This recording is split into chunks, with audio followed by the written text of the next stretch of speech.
Welcome to Downshift. My name is Matt, and this is the new BMW X2 M35i. And it has got a lot of style and a lot of character. And we've covered the best and the rest of this car, but thanks to our friends here at International BMW, we're going to show you just everything you need to know about this car. Let's get into it.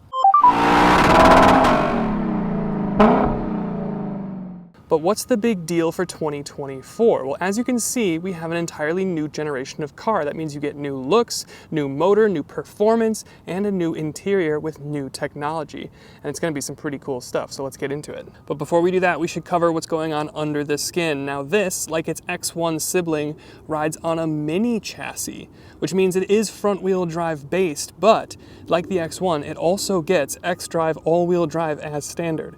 And there's a lot of mechanical and engineering wizardry going on to make it feel as little front-wheel drive as possible, which we'll talk about more later. And the first evidence of the mininess is actually under the hood. You can see that you have an engine here, and it is covered with carbon fiber, and it does have an M on it, but unlike all the, I guess you would say, true BMWs, it is transverse mounted rather than longitudinally mounted, and that is a product of the mininess, the front-wheel drive chassis that it's based on. But the engine itself here is actually really spicy. 2-liter turbocharged 4-cylinder, 312 horsepower, and the same 295 pound-feet as a normal X2. So the M35i gets you more power, but the same amount of torque. But it also adds a lot more theater, which we'll talk about behind the wheel. But then power goes from the engine through a very specific transmission, and it's not something that you'll find in the rest of BMW's lineup except for the X1 as well. You do have a 7-speed dual clutch transmission, which is very mini indeed. Think about their JCW cars that we've reviewed in the past. It is phenomenal when you are absolutely on it and trying to have a great time behind the wheel driving hard, but when you're just kind of trying to ease your way around downtown or maybe through, I don't know, a parking lot, it's a little bit more cumbersome than the classic ZF 8-speed torque-converted gearbox that you'd find in the rest of BMW's lineup. And then in terms of performance, your 0 to 60 is done in 5.2 seconds, which is pretty good, and it's also going to sound pretty good while it does it out of these quad tips. It does remind me of the character that we got from something like the Mini Clubman JCW that we reviewed last year, which is just a riot. So you'll love to see that at this price point. But let's talk style now, and I have to say, I don't usually like these coupé SUVs, but here it works. It does feel very much like a baby X6, and I do kind of like it. The grille itself kind of bleeds into that lower fascia like we originally saw in last year's X5 and X6, but the grille itself can also be illuminated surround. I hope you can kind of see it here. And it also, of course, does have the radar detector and stuff in the center of the grille like the new 5 Series, and you have, of course, your M logo over here. But yes, totally blacked out lower front fascia. We also do have revised running lights, which again, very X6, very X5 from last year, and very much like the new 4 Series. On the side, we're looking at 20-inch wheels with the M logos on the spoke, classic stuff, and you can either get red or blue brakes, and it's hard to see here, but you do get the M logo on the brakes themselves. But then backing out and just looking at the profile itself, it does look fairly handsome. Now, like I said, it's a pretty simple profile, and I think that's probably why I like it so much, but you can see some of the contouring with the body lines. You still have almost an M-style wing mirror over here. It just didn't quite make it all the way over here with this fang, but you have the shadow line treatment for your window treatments. You do have the kind of 1999 Honda Accord style door handle. And then around back, my favorite thing is the fanged spoiler out back. This wing is hilarious, and I just love it. So much style, so much drama. And then around back, it's almost like the taillights, the tail runners, are more angelized than the headlights, which is so interesting. Of course, X2, here's something that's interesting though. The M before the 35 is so much bigger. We saw that in the 5 Series and it continues here. But despite this not being a full X2M, you are still gonna get quad tips and a really aggressive gloss black diffuser. But I also just want to touch on the size of this thing because there have been some big changes for this year, and I do mean big. It is 7.6 inches longer than it was last year. It's 2 inches longer than its X1 sibling. It's also 2.5 inches taller than it was last year, and it's a full inch wider than it was last year.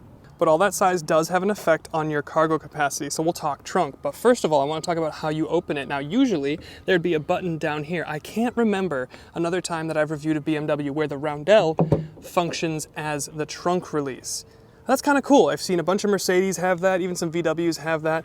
It is still, of course, powered close and lock, but I just kind of like that. It's always satisfying to push that little button.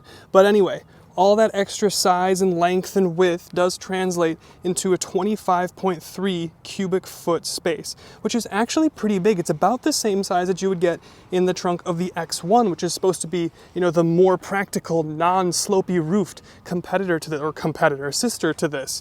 You do have some underfloor storage, little cubbies down here, actually quite a big cubby down here. And with the rear seats folded, which you can see, fold 40, 20, 40.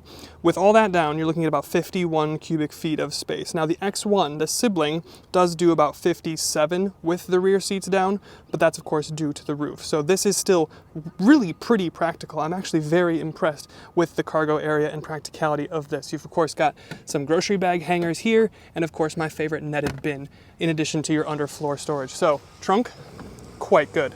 But let's take a look at the rear seats. Now, taking a look at the materials back here, a lot of the really nice stuff translates. You've got the Alcantara suede, you've got the really cool Bauer speakers, the blue stitching kind of matching the Bauer speakers here, and the floating door handle, which I kind of like. But again, this is 2 inches longer than an X1. The X1 was reasonably comfortable even for myself at 6'1", and this one in terms of knee room, still very comfortable. This one is missing the panoramic roof, but you can get it here. And then in terms of headroom, if I had my hat on, I would hit my nub for sure. It's starting to graze my little frizzy hair, but it is, I don't know, it's comfortable enough, but definitely something to think about if you're worried about headroom or 6-footers sitting in the back. You might want to look at the X1. But in terms of amenities here, you do have map pockets, you have vents, and you have dual USB-C. So still pretty good stuff. You're not even getting chargers in the back of a GLC from Mercedes, so you'll love to see it. And then taking a look at the front seats, and they are pretty cool. It's very much suede with a little bit of leather for the bolstering. Very nice blue stitching all throughout, and of course your classic M tricolor piping here. Now, if you go for the M Pro, or I don't know exactly what it's called, but you can get a different seat, which is going to be even more interesting looking, and it's going to have a logo that lights up. Very, very cool for the M Pro or whatever it is. But here, 3-level heated seat. I don't actually think you can get cooled seats here. That would be kind of consistent with the X1 and the normal X2, but you do get 2-person memory here, and the seats themselves are really comfortable, and the driving position makes sense. I can get the seat nice and low if I want it to be, or I can raise it up to have a nice commanding view of the road. And then your steering wheel, not only does it look good, but it's heated for not just on or off, but heated in 3 different levels. Now that is luxury. And then just in terms of the general interior design, it does feel incredibly X1 in here, which I think is a good thing. I think it makes sense. You do have some pretty cool stylistic components, like those Bowers & Wilkins speakers look very, very cool. You've also got ambient lighting all throughout the car, and your wireless charger, still my favorite thing. It's got like the roller coaster seatbelt style thing, and of course it's encircled in ambient light. It's very Gatsby feeling. But then not only do you have the Alcantara dash, but you also have this kind of brushed aluminum effect across the dash with these black lines and the little red accents. So there's just loads of stuff in here making it feel a little bit more special or unique than really anything else. And then not only does the M steering wheel look good and 3-level heated, but you still get the red noon marker, the M stitching inside, the M designation. And then in terms of your center console, last thing I'll talk about here for style is just, it does have the iX style floating center console. So there's not a lot of like closed off space. It is open, but I guess it still looks pretty cool, doesn't it? But then talking about everyone's favorite topic, screens, or more specifically technology, we'll start with the head-up display, which you don't have. I guess I'm not really expecting it, but maybe it'd be kind of nice. In terms of your cluster here, it is fully digital. It's 10.25 inches. If you catch the lighting just right, you can kind of see that there is a lot of bezel still left over. So you can kind of see it right here, see? And then, see, so it's good. It's just like, I feel like there's a lot of wasted space here. But ultimately it's great. You can customize it to a crazy degree. So that's really quite nice. We've done a bunch of reviews on that, so I'm not going to go super in depth. And then same thing kind of with your center screen here. It's a 10.7 inch screen. It is running the newer iDrive 9 system. It's very good. Your climate menu has been redone and it makes a little bit more sense. You can quickly jump to your heated seat and heated steering wheel control. So that is pretty nice. And of course, all your apps are right here. So you can scroll. It is very responsive. It's good. You throw it into reverse. You don't have a 360 camera. I'm not actually sure if you can get one, but you do have a very clear reverse camera, 360 sensors, and your backup assistant, which again, one of my favorite little things. So I do like that. I did forget to mention on your center screen here that you do have wireless Apple CarPlay, which is right here. And you still do have your adaptive content, which I just love. Watch, I'm gonna turn the blinker on. Now its blinker's on. Other blinker, yeah, it's on. Pretty cool. It also does rotate really fast. Look, brakes are on. I don't know, I like that. Why not? It's just kind of fun. And the last thing that we'll talk about, as it always is price. Now, the base car, the X2, starts at $42,600. It is a $9,000 upgrade to go to the M35i. That's going to give you all the performance, all the style. That's $51,600 to start, which technically puts it $1,000 more than the GLA 35 for 2023, but the 2024 GLA 35 is going to go up $7,000, so this will be $6,000 less than that. And I'm willing to bet this has plenty of personality to justify that price. So let's grab the key and go for a drive. X2 M35. Foot down. Excellent shift. Great brakes. Great brakes. Let me control it. Oh, yes. Big fan. Hey, keeps throwing me up into third. All right, we're gonna chill it out because these are public roads, and I'm trying to be less of a nuisance to society in 2024 here, especially when we have public works people on the road. Safety is paramount. Anyway, X2 M35i. This thing is a little ripper. I really like it more than I thought I was going to. I like the styling more than I thought I was going to. The interior, maybe it's not, you know, the highest quality, you know, it's not like 7 Series level of quality, although I don't know why you'd expect that, but it has loads of character and personality. Look at the detailing on the dash, the speakers, like it does genuinely feel special in here. And then the driving experience, again, we'll throw it into sport here because we've got a little bit of room. What are you doing? Brakes, shift down. Excellent shift, excellent transmission. Now this, of course, is the 7-speed DCT. It's not the ZF 8-speed that you would get from pretty much everything else. This and the X1, built on the mini chassis with the 2.0, get the 7-speed DCT. And when you're on it like that, and you're shifting near redline, you're gonna get that slight, very subtle little pop. And it's very cool, it's very good. But when you want it to just be like a normal, you know, just get through a parking lot really smoothly, it doesn't do that as well. In terms of steering, not a lot of feedback.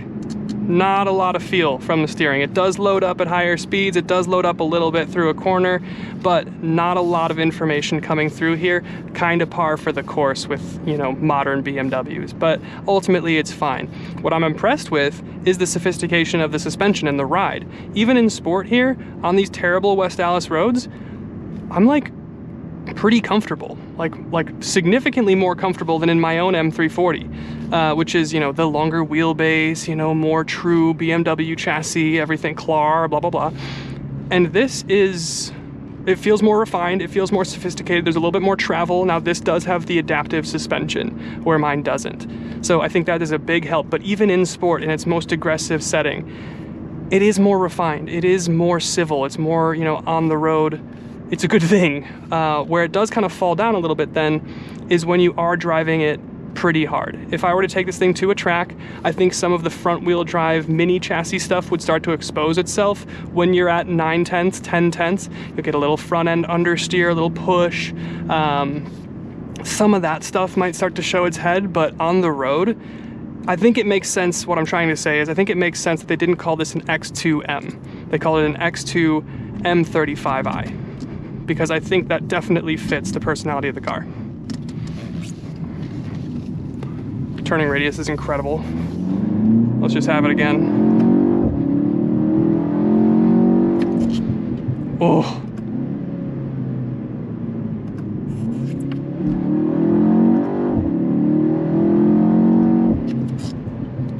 That is pretty fun in an X2. For the money, that's pretty good. And I think with that, it's probably a good time to wrap it up. So thank you so much for watching. If you're interested to see how this compares to something like a GLA 35 from Mercedes, make sure you watch our best in the rest video on the channel now. And we'll see you then. Bye.